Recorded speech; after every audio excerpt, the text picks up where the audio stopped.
A Vale tem sido um dos destaques positivos da Bolsa Brasileira já há algumas semanas, né? A gente teve um relatório de produção que foi positivo e, de certa forma, já apontava para resultados desse terceiro trimestre favoráveis e isso se confirmou com a divulgação do resultado de ontem. A gente teve as confirmações, como eu disse, de aumento de receita, de EBITDA, que era algo que já o mercado já esperava, justamente por conta do aumento de produção, que foi bastante forte, por conta dos prêmios.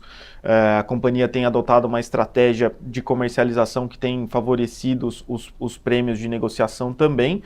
E aí, no resultado que é divulgado agora o completo, a gente tem os números mais completos de, principalmente, custos de todas as divisões, né? E a gente teve, primeiro, um desempenho muito favorável de custo aqui no minério de ferro, seguindo o que a gente já vinha vendo nos últimos trimestres e com a perspectiva de que os custos fiquem próximos ali da meta inferior do guidance, que é bastante interessante, mas até mais do que isso, acho que em termos de surpresa mesmo, a gente viu uma surpresa bem relevante no segmento da VBM, né, a Vale Base Metals, em cobre e níquel, principalmente cobre. A gente teve um desempenho muito favorável de volumes que já tinha sido adiantado na prévia, mas a gente viu aqui uma redução relevante de custos pelo aumento de produtividade, melhora de produção das minas, né, depois de alguns anos, e aqui é um ponto importante, porque a Vale nos últimos anos passou por problemas tanto na divisão de minério de ferro.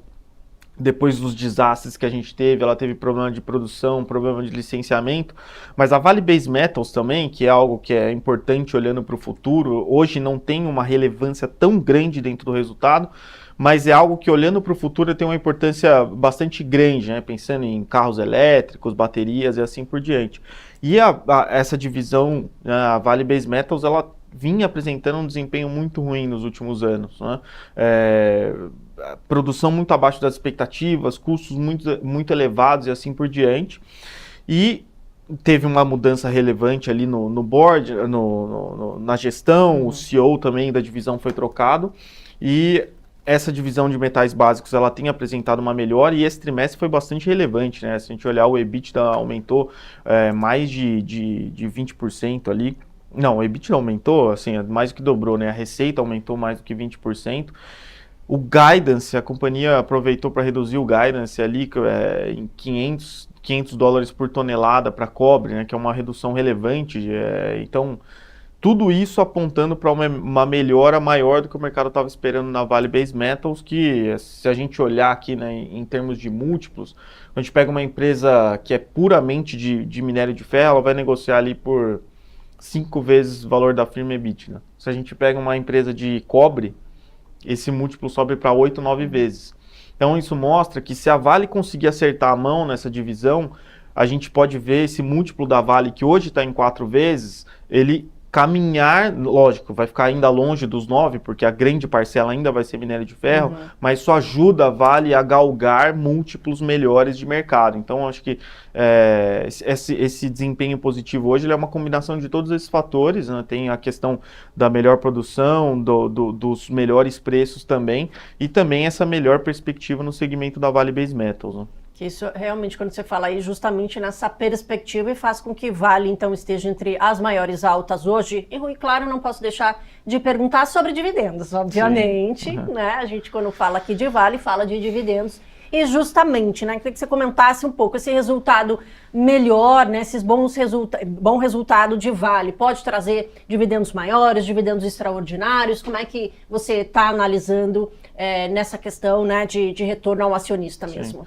Para esse curtíssimo prazo, digamos assim, acho que o mercado nem está tanto na expectativa, porque a gente ainda tem um cronograma de pagamento, principalmente as questões de Brumadinho, do acordo, né, da barragem Mariana. Então, esses pagamentos, eles ainda estão pesando neste ano, então acho que nem é uma cobrança do mercado.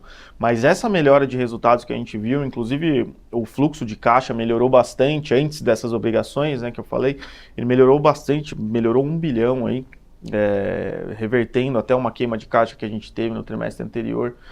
E E tudo isso indica que a Vale vai ter uma melhor capacidade para pagamento de dividendos extraordinários, né? Ainda, é claro, é difícil saber aqui o quanto exatamente, mas juntando as duas coisas, ordinários e extraordinários, a gente pode estar falando aqui de um dividend yield que pode chegar aí à casa dos 2 dígitos, né? Cerca de 10, 11% olhando para frente, que olhando comparando com o restante da bolsa, é um nível bastante interessante e não está na conta do mercado, né? Hoje o mercado ele não considera esses dividendos extraordinários justamente por conta dessas questões aqui de obrigações, né, que todo mundo sabe, mas pelo desempenho operacional dos últimos trimestres que não estava tão bom assim, né? E o cenário de minério de ferro que também, o minério estava abaixo dos $100, aí passou bastante tempo, agora recuperando esses preços também, essa combinação de fatores acaba trazendo melhores perspectivas aqui, olhando para frente também. Maravilha, Rui. Agora a gente falando aqui de resultados, né? Mas se a gente está